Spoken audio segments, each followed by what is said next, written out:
Історія України, 9 клас. Розділ 1. Українські землі у складі Російської імперії наприкінці 18-го, у першій половині 19 століття. Урок 5. Громадська опозиція російському царизму в Україні. Соціальні протести.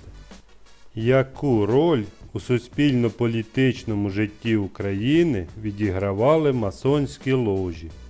Декабристський рух, свої лозунги та організаційно-конспіративні засоби багато в чому запозичив в іншої таємної європейської організації, що була широко розгалужена в Україні в першій половині 19 століття – масонів. Масонські ложі – перший вияв громадської опозиції царизму. В Україну масонство прийшло через Польщу, Росію та безпосередньо з країн Західної Європи. Центром масонського руху став Київ. Членами лож були лікарі, архітектори, літератори, науковці, купці. Чимало масонів походило з українських старшинсько-шляхетських родин. Проте кількісно в ложах України переважали поляки і росіяни. Ложі були клубами, у яких обговорювали політичні питання. В Україні масони діяли надто обережно, розрізнено, незлагоджено, тому вони й не спромоглися виконати об'єднавчу місію в громадсько-політичному житті. Показовою у зв'язку з цим є діяльність Полтавської ложі «Любов до істини», яку заснував у квітні 1818 року начальник канцелярії малоросійського генерал-губернатора, багатий поміщик Михайло Новіков. Ложа ставила своїм завданням залучити місцеве дворянство до активної громадсько-політичної діяльності. Серед її членів були Котляревський, Тарновський, Лукашевич. Члени Полтавської ложі виявляли інтерес до історичного минулого України. Проте програми щодо її майбутнього не виробили. Проіснувала ця ложа менше року. В 1819 році її було закрито. Цілком інший характер мали ложі, які діяли на правобережній Україні. Їхніми членами були польські шляхтичі, не пов'язані з російським масонським рухом. Своєю основною політичною метою ці ложі вважали відновлення незалежної польської держави, яка охоплювала б і правобережну Україну. Чого прагнули декабристи й чого досягли? Яку роль у їхніх програмових документах було відведено Україні? Чимало членів масонських лож в Україні ввійшли до складу декабристських організацій. В 1816 році в Петербурзі виникла перша декабристська організація – Союз порятунку. Вона існувала недовго, вже в 1818 році в Москві замість неї повстав Союз благоденства. Тоді ж на території України створено Тульчинську управу Союзу на чолі з Павлом Пестелем. У 1821 році декабристи реорганізували свої об'єднання і створили дві організації – Північне товариство з центром у Петербурзі і Південне з осередком у Тульчині на Поділлі. Південне товариство очолили Павло Пестель та Олександр Юшневський. Протягом від 1822 року по 1825 рік щорічно в Києві під час ярмарку відбувалися з'їзди керівників Південного товариства. З'їзд 1822 року остаточно затвердив створення товариства. На з'їзді 1823 року було схвалено поділ товариства на три управи – Тульчинську на чолі з Пестелем, Кам'янську на чолі з Давидовим і Волоконським та Васильківську на чолі з Муравйовим Апостолом і Бестужевим Рюміним. Учасники з'їзду 1824 року обговорили і схвалили програму товариства «Руську правду», яку написав Пестель. На з'їзді 1825 року обговорювали можливість організації повстання в армії проти царизму. Керівники Південного товариства декабристів прагнули об'єднання з Північним, проте змогли домовитися тільки про спільні дії у разі початку повстання та про скликання в 1826 році об'єднаного з'їзду. У 1823 році виникло Товариство Об'єднаних Слов'ян, очолюване братами Борисовими. Програму товариства викладено у двох документах – правилах і клятві, що передбачали визволення всіх слов'ян та об'єднання їх у федерацію, ліквідацію монархічних режимів та встановлення демократичного устрою, скасування кріпацтва і станових привілеїв. Товариство Об'єднаних Слов'ян у вересні 1825 року увійшло до Південного товариства, утворивши в ньому слов'янську управу. Після придушення повстання декабристів у Петербурзі 14 грудня 1825 року повстав Чернігівський полк в Україні. Виступ почався на Київщині. Його підтримали близько 1000 солдатів та 18 офіцерів. Муравйов-апостол склав православний катехізис із закликом до народу повалити самодержавство та встановити демократичний лад і знищити кріпацтво. 30 грудня повстанці зайняли Васильків і рушили на Білу церкву, щоб приєднати до себе інші військові частини.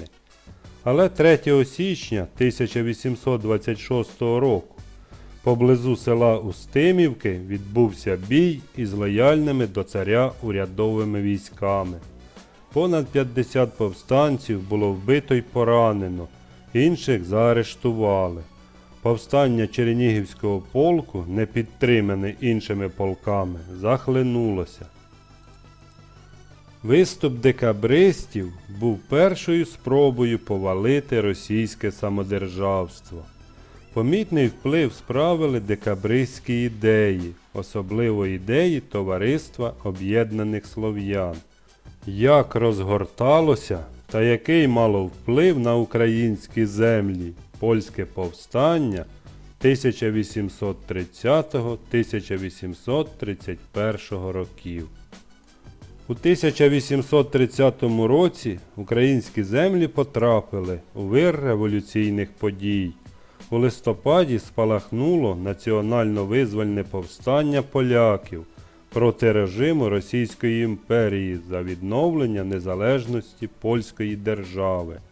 Воно охопило царство польське і поширилося на землі правобережної України та Білорусі.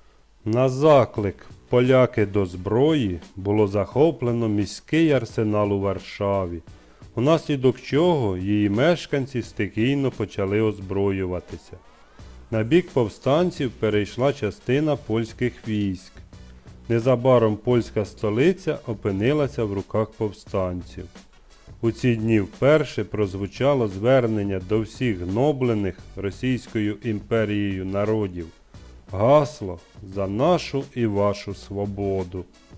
У січні 1831 року було створено національний уряд на чолі з князем Чорторийським. Уряд схвалив програму боротьби за відновлення польської держави в кордонах 1772 року. Повстання на правобережній Україні розпочалося з приходом на Волинь кількатисячного загону генерала Юзефа Дверницького. Дії польських повстанців тривали неповних 2 дні і повного розмаху не набрали. Плани поляків залучити на свій бік українських селян провалилися. Придушення повстання в Україні пришвидшило поразку поляків. У листопаді 1831 року російські війська захопили Варшаву. було скасовано Конституцію царства і більшість ознак автономії польських земель. Землі царства польського ставали складовою імперії. Було ліквідовано польську армію, а десятки тисяч її солдатів та офіцерів заслано до Сибіру і на Кавказ. У липні 1832 року царським указом у правобережній Україні закрито близько 60 католицьких монастирів. У 1839 році було скасовано унію, а всіх греко-католицьких вірян силою змусили перейти у православ'я. Посилив російський уряд і політику обрусення. Від 1831 року в діловодстві було заборонено користуватися польською мовою. Закрито польські школи, натомість відкрито російські. Ліквідовано Польський Віленський університет і Кременецький ліцей. З метою поширення російської освіти на базі цих навчальних закладів створювався університет Святого Володимира в Києві. Шляхті фактично закрито доступ до посад в органах місцевої адміністрації, на які відтоді почали призначати здебільшого російських чиновників. 83% шляхтичів у правобережній Україні втратили свої титули. У чому виявлявся соціальний протест селян? Низька рентабельність кріпосницького господарства загрожувала фінансовим крахом державі й потужними соціальними потрясіннями. Поміщики в гонитві за прибутками в нових умовах збільшували панщину і повинності. Селяни намагалися захищати свої права. Поширеним було подання скарг до урядових установ і адресованих особисто цареві. Не дочекавшись справедливої реакції на скарги, селяни відмовлялися виконувати панщину, підпалювали маєтки, розправлялися з поміщиками. Сподівались, що після цього вони стануть вільними. Підпали поміщицьких садиб набули масового характеру у 1830-1850-х роках на правобережній Україні. Найпоширенішою формою боротьби українських селян проти поміщиків були масові втечі. У деяких поміщицьких маєтках кількість селян зменшилася вдвічі й більше. Утікачі рухалися на південь. Не менш дошкульними були відкриті масові виступи селян проти поміщиків. Ці виступи спалахували то в одному, то в іншому місті, часом перекидаючись на сусідні села або й цілі регіони. У першій половині 19 століття відбулося понад 500 виступів кріпаків. У 1848 році на правобережжі сталося приблизно 330 селянських виступів. У першій чверті століття розгорнулася тривала боротьба селян Поділля на чолі з Устимом Кармелюком. Селянський рух під його проводом охопив усе Поділля, райони Бесарабії та Київщини. У повстанському русі брали участь близько 20 тисяч осіб. Протягом 2 десятків років боротьби повстанські загони на чолі з Кармелюком здійснили понад 1000 нападів на поміщицькі маєтки.